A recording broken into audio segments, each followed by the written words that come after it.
दोस्तों, दिल्ली दंगा जब हुआ था तब मुसलमानों को दंगाई बता बताकर चुन चुन कर जेल में डाला गया, जेल में भरा गया कि वो मुस्लिम है इसलिए वो दंगाई है, पत्थरबाज है। मुस्लिम बहुल्य इलाके में ये दंगा हुआ, उसके बाद तो फिर मुस्लिमों पर आफत सी आ गई। लेकिन अब मुसलमानों के खिलाफ दिल्ली पुलिस उनको दंगाई साबित ही नहीं कर पा रही है कि वो दंगाई है, जिसे दंगाई बताया गया। अब एक बार फिर से दिल्ली पुलिस की कार्रवाई को लेकर कोर्ट ने जबरदस्त तरीके से फटकार लगाई है। दोस्तों, दिल्ली में बीते 3 साल पहले हुए दंगे को लेकर कोर्ट ने एक बार फिर दिल्ली पुलिस की जांच पर सवाल उठाते हुए जोरदार फटकार लगाई है।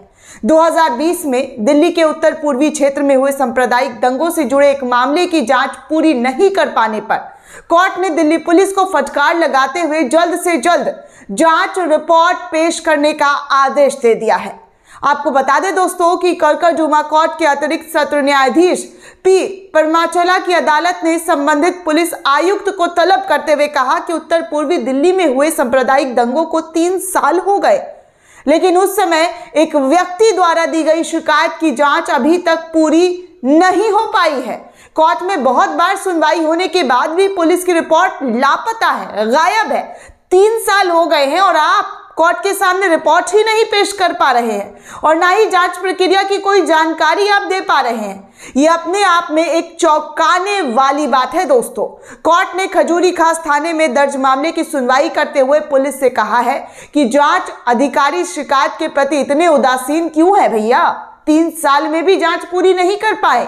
3 साल कम नहीं होता दोस्तों, और सजा पाने वाले जो लोग हैं, जिसे आरोपी बताया जाता है, वो 3 सालों से जेल के अंदर है, जेल की सलाखों के अंदर है, लेकिन उसके खिलाफ पुलिस जो है सबूत दिखा ही नहीं पा रही है। कोर्ट ने पुलिस को फटकार लगाते हुए जल्द से जल्द रिपोर्ट पेश करने के आदेश दिए हैं। इससे पहले भी दिल्ली की अदालत ने दंगे से जुड़े मामले की सुनवाई करते हुए दिल्ली पुलिस की कड़ी निंदा की थी और फटकार लगाई थी, लेकिन ये पहला मौका नहीं है जब दिल्ली की किसी अदालत ने दंगे से जुड़े मामलों में दिल्ली पुलिस की आलोचना की हो। इससे पहले दिल्ली हाई कोर्ट से लेकर अन्य निचली अदालतें दिल्ली पुलिस की जांच और उसकी चार्जशीट पर सवाल उठा चुकी है, जबकि दिल्ली पुलिस का कहना है कि उसने वीडियो एनालिटिक्स से लेकर आर्टिफिशियल इंटेलिजेंस जैसी तकनीकी की मदद से इन पूरे मामलों की जांच की है और उनकी जांच पुख्ता है, लेकिन बार बार कोर्ट के सामने उनका जांच जस का तस रह जाता है और वो कोई जांच जो है वो कोई सबूत पेश नहीं कर पाते हैं।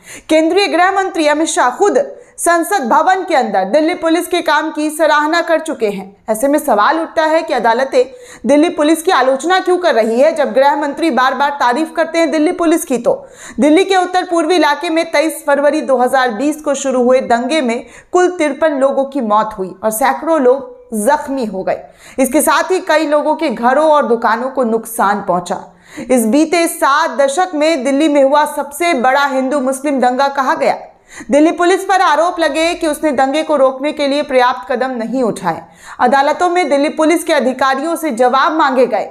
एक ऐसा मौका भी हुआ जब दिल्ली हाई कोर्ट में जस्टिस एस मुरलीधरन को दिल्ली पुलिस के स्पेशल कमिश्नर से यह कहना पड़ा कि जब आपके पास भड़काऊ भाषणों के क्लिप मौजूद है तो एफआईआर दर्ज कराने के लिए आप किसका इंतजार कर रहे हैं? जब आपके पास सारे सबूत हैं तो आप एफआईआर क्यों नहीं दर्ज करा रहे हैं?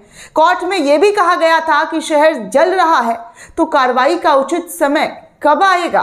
दिल्ली पुलिस के डीसीपी प्रमोद कुशवाहा के मुताबिक इस पूरे मामले में उत्तर दिल्ली के 11 पुलिस थाने में 755 एफआईआर दर्ज की गई और 1753 लोगों को गिरफ्तार किया गया था।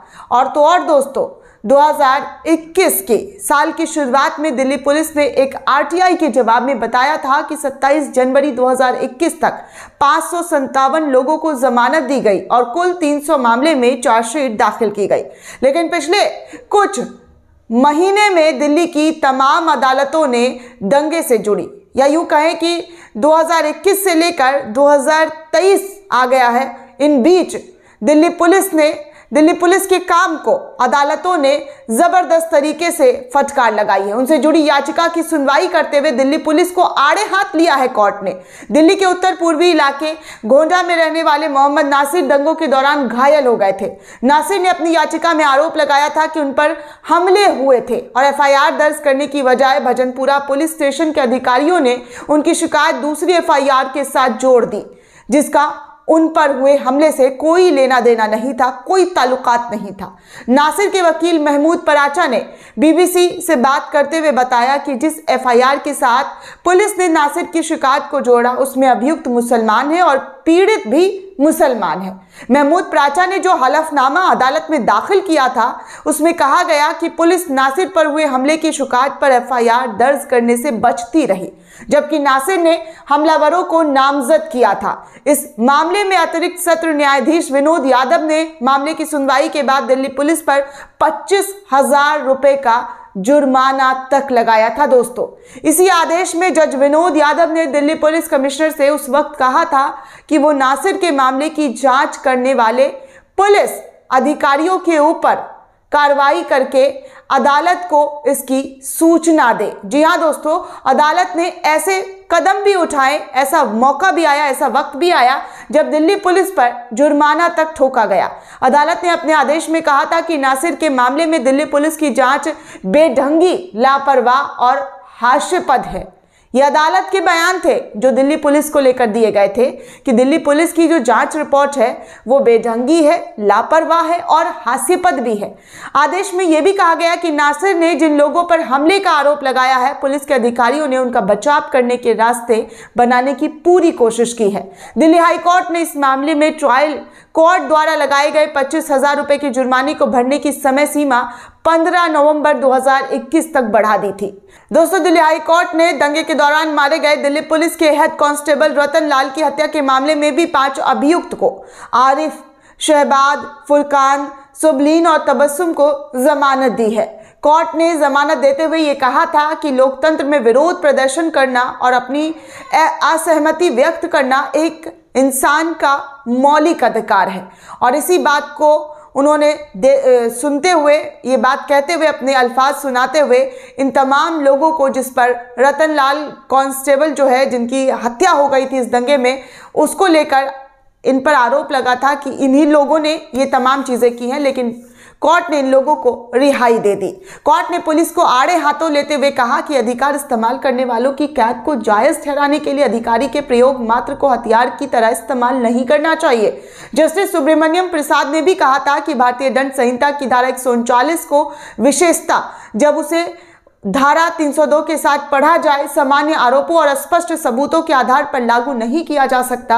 जब भीड़ से जुड़ा मामला हो तब अदालतों को जमानत देने या खारिज करते समय इस नतीजे पर पहुंचने में कोताही बरतनी चाहिए कि गैर कानूनी सभा के सभी सदस्यों पर एक गैर कानूनी साझे उद्देश्य को हासिल करने का साझा इरादा रखते हैं। इसके साथ ही कोर्ट ने यह भी कहा कि ये उसका संवैधानिक कर्तव्य है कि राज्य की शक्ति की अधिकता की स्थिति व्यक्तिगत स्वतंत्रता को मनमाने ढंग से ना छीना जाए। दिल्ली पुलिस ने हाई कोर्ट के इस फैसले को सुप्रीम कोर्ट में चुनौती भी दी। दिल्ली के chief metropolitan magistrate Arun Kumar Garg ने भी दिल्ली दंगे से जुड़े एक मामले में दिल्ली पुलिस को कड़ी चेतावनी दी थी और फटकार लगाई थी। और इस पूरे मामले में रिजवान नाम के एक शख्स ने गोकलपुरी थाने में एफआईआर दर्ज कराई थी और एफआईआर दर्ज कराते हुए उन्होंने कहा था कि 200 से 300 लोगों की भीड़ ने उसके घर के ताले तोड़ने के साथ साथ ही तोड़फोड़ उनके घर की और 4,80,000 रुपए की राशि भी उस वक्त वो लूट कर ले गए। इस सिलसिले में कोर्ट में पेश हुए जांच अधिकारी ने अदालत से अगली तारीख देने की भी मांग की थी। उन्होंने कहा था कि वो मामले से जुड़ी फाइल नहीं देख सके हैं, ऐसे में वो कोर्ट के सवालों के जवाब देने में असमर्थ हैं। तो इस तरीके से जो है पूरा मामला कोर्ट के सामने जो है रखा गया, लेकिन पुलिस की जो लापरवाही है वो यहाँ पर भी देखने को मिली। इस बीच chief metropolitan magistrate Arun Kumar Garg ने चेतावनी देते हुए कहा कि कोर्ट ने कहा था कि अगर आप इसी तरीके से फैसले लेने में विवश होंगे, इतने कमज़ोर होंगे जिसमें स्थगन खर्च के साथ साथ अधिकारियों की तनख्वाह काटने का आदेश भी शामिल हो सकता है। कोर्ट ने कहा कि विशेष अभियोजक कई सुनवाई में उपस्थित नहीं रहे हैं। इसके साथ ही गोकलपुरी थाने में एसएचओ को आड़े हाथों लेते हुए कोर्ट ने कहा कि जब जांच अधिकारी को किसी मामले में हाईकोर्ट में उपस्थित होना है तो जांच अधिकारी क्यों नहीं बदला जाता, और वो उपस्थित होते हैं तो ये सुनिश्चित नहीं किया जाता कि वो केस फाइल पढ़कर आए, ये नहीं कि आप बिना पढ़े कोर्ट में अपना मुंह दिखाने चले आए। उन्होंने कहा कि दंगों से जुड़े मामले में ढिलम ढुलैया जो है वो रवैया बरतने पर आलोचना का शिकार होने के बावजूद दिल्ली पुलिस ने उचित ढंग से अभियोजन के लिए आवश्यक कदम नहीं उठाए हैं। तो इस तरीके से time to time Delhi police को फटकार जो है दिल्ली कोर्ट की तरफ से लगता रहा है, लेकिन अब भी दिल्ली पुलिस इस पूरे मामले पर संजीदगी से काम नहीं कर पा रही है। जैसा कि आप देख ही रहे हैं कि कोर्ट में 3 साल बीत गया है और 3 साल के बाद भी दिल्ली पुलिस कोर्ट के सामने रिपोर्ट पेश नहीं कर पा रही है कि भैया ये मुजरिम है, ये आरोपी है, ये दंगाई है या क्या है। इसको लेकर वो सबूत ही नहीं इकट्ठा कर पा रही है, जिसको लेकर कोर्ट ने एक बार फिर से फटकार लगाई है। वहीं दोस्तों आपको ये भी जानकारी दे दें कि इस वक्त जो है दिल्ली दंगे को लेकर एक और बड़ी खबर आई है। वो ये है कि न्यूज़ 24 ने इस खबर को लेकर ट्वीट करते हुए लिखा है कि सिर्फ इकलौते हेड कांस्टेबल की गवाही मामले में लिए पर्याप्त नहीं है। दिल्ली दंगों के 9 आरोपियों को कोर्ट ने बेनिफिट ऑफ डाउट देते हुए बरी कर दिया है। 9 लोगों को, जी हाँ 9 लोगों को दिल्ली पुलिस की जो कार्रवाई है उसको नज़रअंदाज करते हुए कोर्ट ने 9 लोगों को बरी कर दिया है। 3 साल में पूरी नहीं हो सकती दिल्ली दंगे मामले की जांच, कोर्ट ने लगाई पुलिस को फटकार और आदेश दिया है। ये हिंदुस्तान लाइव की तरफ से भी खबर छापी गई है और बताया गया है कि कैसे जो है बार बार दिल्ली पुलिस की फजीहत हो रही है कोर्ट द्वारा। कोर्ट उनके कामों से, उनके कार्यों से जो है वो खुश नहीं है, संतुष्ट नहीं है कि जिस तरीके की कार्रवाई होनी चाहिए वैसी कार्रवाई नहीं हुई और कोर्ट के सामने ये लोग जो है आरोपी जिन्हें बताकर जेल में डाला गया है उनके खिलाफ सबूत इकट्ठा नहीं कर पा रहे हैं। दोस्तों इस पूरे रिपोर्ट को लेकर आप क्या सोचते हैं, आपकी क्या राय हमें कमेंट सेक्शन में जरूर बताइएगा। साथ ही साथ नेशन 360 को ज्यादा से ज्यादा लाइक, शेयर और सब्सक्राइब करना बिल्कुल भी ना भूलें।